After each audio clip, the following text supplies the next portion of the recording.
Oh, just finishing off the battle. I thought I'd have finished it on the end of the other video, but obviously not. I've saved this bit because it's good fun. I like doing this.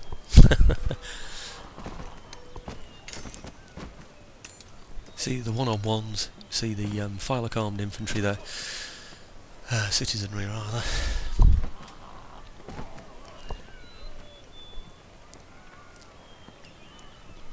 This is one of the brilliant features of Empire Total War.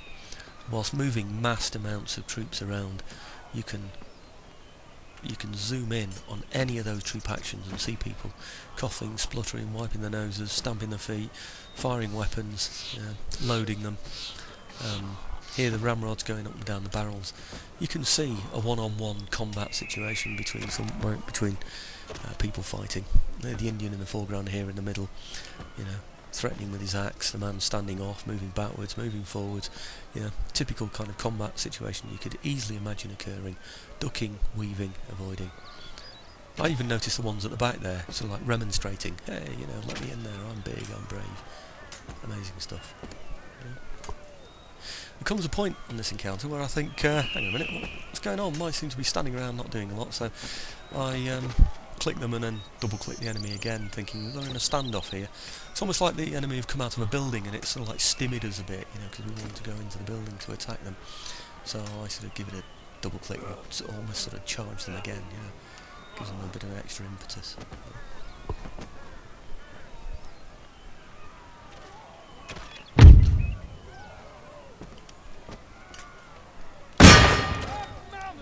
There it is, there you go. Seem to run in again, don't they, a bit further.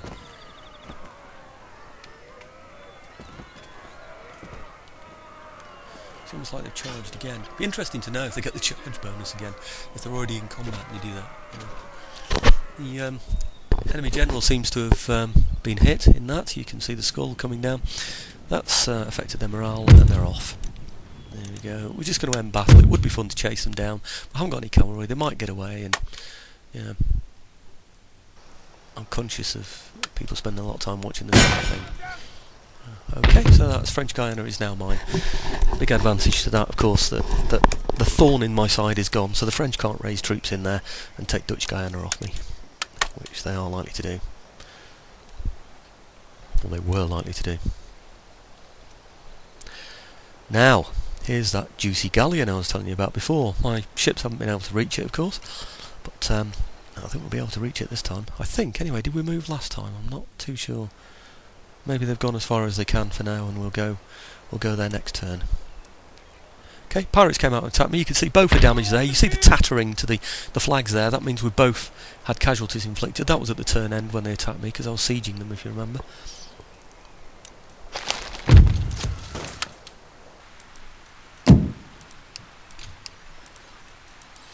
We were successful, by the way, in that auto-resolve during the turn end, so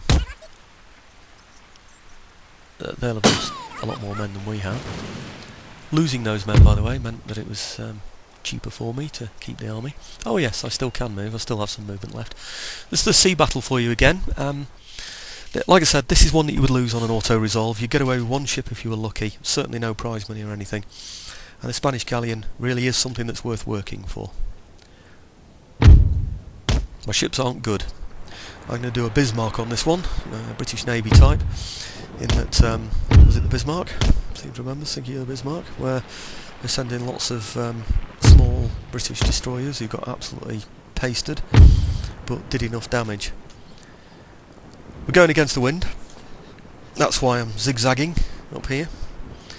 Moves you a bit quicker, gets you into the action a bit quicker if you zigzag. It's called tacking, of course. See the triangles going off to the left and right there? Those are the zones of firing, the firing ranges. What it doesn't do with the fleets is it won't tell you what the limit of your firing is, which I don't mind really. I quite like it. It's almost like it fades out the further you get away. So the stronger fire is the closest fire. Tacking up there, as you can see. Not too bothered about line. What I want to do here is just get up close and personal. Draw his fire with my smaller ships. They'll go anyway, the smaller ships. I'll probably use the one that I stole from him anyway. That's the one that's going to take most of the hits on there. I'll get some hits in on him, of course. I've never actually worked it out. You know, it's probably about 9 hits I need to get on him, where he only needs 3 on me. So, there you go. That ship's taking enough damage now, that little one. So we'll pull that one a little bit further away. And what I want to do really is get my Admiral's ship. That's my biggest one. At him, at the point where I've got the best advantage. You'll notice in my earlier sea battle that I don't do what people call crossing the T. It looks as though I do, but what I actually do is get between the first and the second ship of his line as it's going along. And the reason why I do that is I take fire from his first ship on a broadside, straight across my narrower target heading towards him. Then when I get between the first and second ship, I fire both sides. So I've taken 1 shot in, I fire 2 shots out. I'm firing at the first ship and the second as I go through. Yeah, same sort of principle on this here. You'll notice I'm keeping all my ships to one side of his. I'm not circling in this situation. I will circle individually my own ships, but when I'm going in against one ship, I tend to try and keep on one side. If you go on 2 sides, he can fire at both sides at once equally. Yeah. On one side, he's only hurting you with one. He's only using 1 arm. Yeah, in a boxing match. Yeah, I've got 3 1 arms, which I'll continually turn and whack him with the other as well. So I'll do a right and left, right and left. See my flagship over to the top left there? That's going to be getting closer, as close as it can. You see the smaller ships are drawing the fire.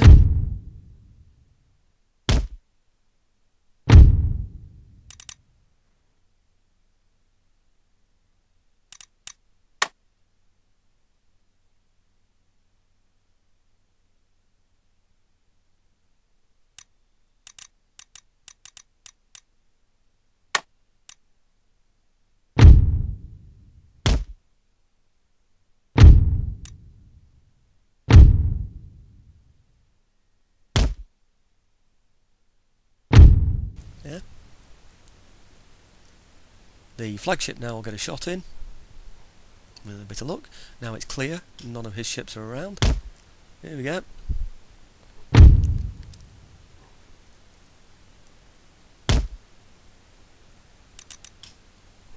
Now, there you go, ship's out of the way. First shot in.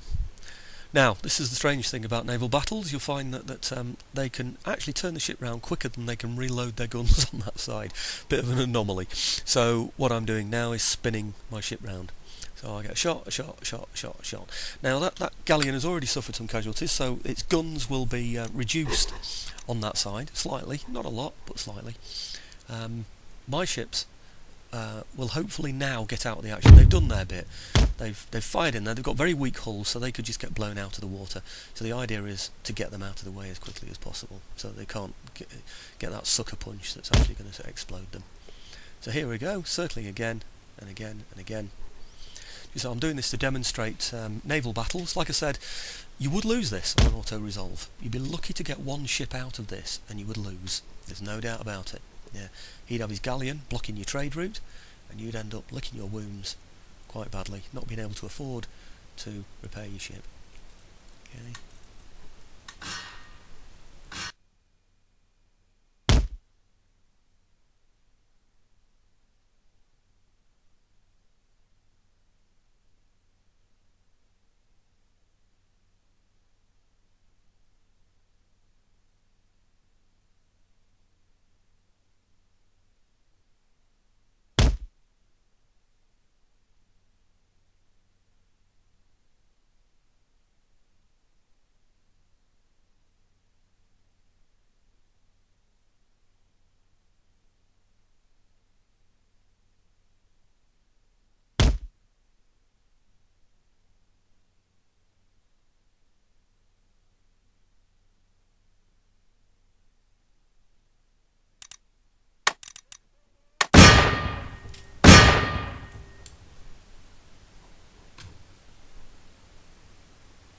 And there's the end of your sea battle.